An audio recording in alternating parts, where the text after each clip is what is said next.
Kagandang araw sa inyo mga techies! Welcome to another episode of Movie Talks, your ultimate spot for the latest, trendy, and affordable smartphones.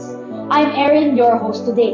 Today we will feature the first and only military-grade, shock-resistant, and budget-friendly phone in the Philippines, Oppo A60. Samahan niyo ako at alamin natin kung gaano nga ba katibay itong phone na to. For this episode ay naghanda kami ng mga challenges to test how durable and tough ang ating Oppo A60 at ang pumasa sa ating hamon at makakasama natin today si Ma'am Regina. Hi mga ka-techies, my name is Regina May Rojas and I'm from the Oppo HQ and I hope nagkaroon tayo ng magandang live session today. Welcome po sa Movie Talks. I know na ready na kayo sa ating challenges today and ready na rin po kami. Mechanics of the challenge. The challenge is what we call shock and awe. Ipapakita sa mga challenges na ito ang everyday struggles that we experience using our mobile phones. And we will see how durable and tough ang Oppo A60 at kung kakayanin ba nito ang mga challenges for today. So now, try natin itong Oppo A60 para matest yung military grade shock resistant using yung mga walnuts natin. So ito our first test. As you can see, nabasag yung modal. So, pwede mo bang i-test? Sige po. Pwede ito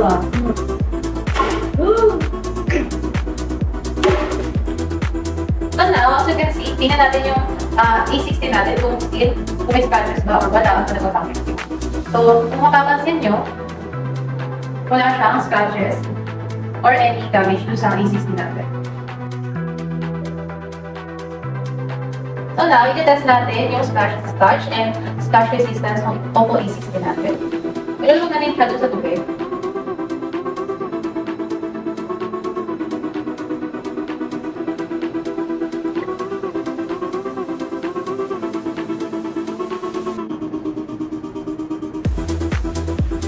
So as you can see, nakapag-type pa rin tayo accurately using the Oppo A60.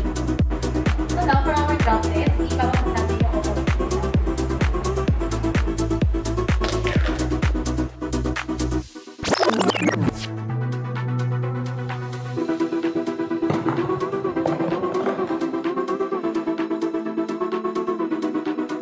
And as you can see, still nag-works pa rin yung phone natin.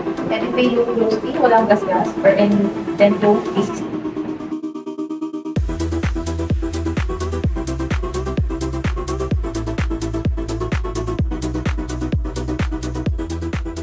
Tignan nga natin kung nagpo-function pa rin ng maayos ang phone.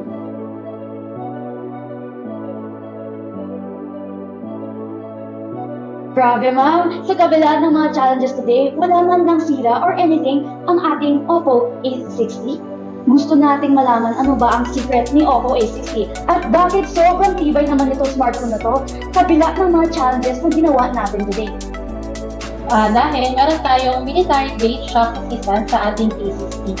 Kaya talagang napakatibay ng screen natin, ng ating phone, kahit na bumaksak man ito, especially sa mga bagay na hindi natin maiwasan or kapag nagka-travel tayo, still matibay itong phone natin and mabibigyan tayo ng peace of mind.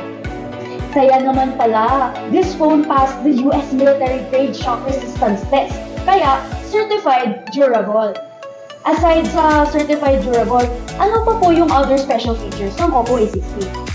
Good question. Aside from military grade shock resistant, meron din siyang additional na features na maganda. Una dito, yung splash touch. So kahit na pasmado yung kamay natin, sa mga users natin na pasmado dyan, especially sa mga nag-gaming, hindi still responsive yung touch ng phone, accurate pa rin yung touch, kahit na pasmado yung kamay.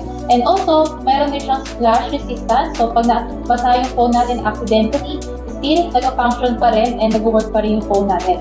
And like for example, sa mga angkas driver natin dyan or mga motorcycle driver na minsan hindi maiwasan na kapag umuulan, pag umulan, still nag-work pa rin yung phone and pwede pa rin nilang magamit during rainy season. Bagay na bagay itong smartphone na to sa ating mga katetis na pasmado ang kamay pero mahilig mag-selfie. Joke lang po. Kidding aside, ano po, how about the battery? Sa battery naman, meron siyang 5,000 mAh kaya subak na stock ito sa mga travelers natin na hindi na nila kailangan ng power bank kasi pwede nang gamitin yung phone na to for a long time use. And especially when it comes to design, as you can see, itong design ni Oppo A60, which is meron siyang triple blue. Okay. Then, if you look closely po, makikita niyo yung design niya na parang siyang may alo ng water. And may isa pa siyang design, which is yung Midnight Purple din. Ang ganda pa ng battery, ang ganda pa ng design. Tapos perfect talaga sa mga travelers out there na gusto lang yung dala ng cellphone. Perfecto sa mga techies natin na gusto talaga ng durable, long-lasting battery at aesthetic ang phone nila. Pero, Ma'am Regina, ang tanong ng ating mga katekis, magkano nga ba ang Oppo A60? So, ang presyo ng ating Oppo A60, bali meron tayong dalawang variant. Yung una, 128GB of ROM, nagkakahalaga siya ng 10,109. And sa isa naman, na 256 Pro, nagkakahalaga siya ng 11,999. Wow! Grabe! Bilang durable, super affordable rin. Kaya para sa akin, sobrang worth it. There you have it, techies. Again, thank you so much, Ma'am Regina, for joining us here today at Mobitalks, and also to our techies na simula kanina pa nanonood. Kaya mga techies, ano pa hinihintay ninyo? Oppo A60 is now available at Quanson, Mobitech, and Oppo concept stores nationwide. Hurry and get yours now. And also, don't forget to like and follow our page para malaman ang latest Mobitalks updates. See you in the next episode. Bye!